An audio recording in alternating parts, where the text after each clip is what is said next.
Bank Indonesia dan juga perbankan lain kini teman main badminton. Terkait kenaikan inflasi Kota Palembang di angka 0,53 pada bulan Oktober 2023 ini.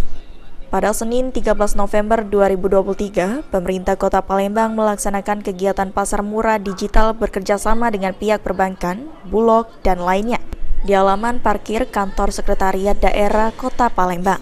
PJ Wali Kota Palembang Ratu Dewa mengatakan kegiatan pasar murah digital akan dilaksanakan secara rutin hingga tingkat kecamatan dan kelurahan Kota Palembang. Pasar murah digital ini menawarkan produk dengan harga lebih murah dari pasaran dan akan mendapatkan diskon jika pembayaran menggunakan kris. Agar kegiatan ini berjalan maksimal, pihak Dinas Perdagangan sudah diminta untuk melaksanakan kegiatan ini di tempat-tempat yang banyak penduduk dan tidak terpusat di kantor kelurahan.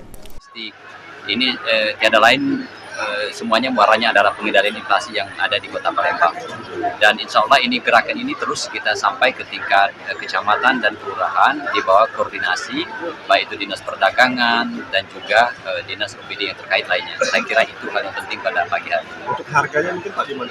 Ya, harganya cukup terjangkau dan jauh di bawah harga pasaran, apalagi ada lagi pemotongan harga ketika menggunakan QRIS.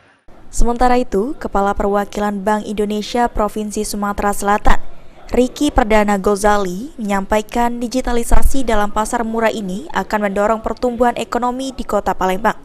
Mengingat saat ini inflasi Kota Palembang mengalami kenaikan, hingga akhir tahun inflasi Kota Palembang ditargetkan tetap terkendali.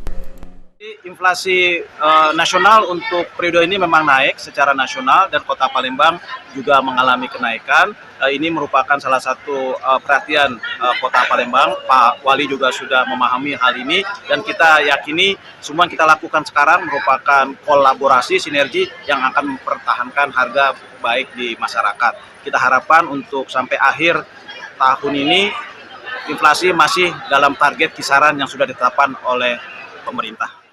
Sandi Pratama, PAL TV.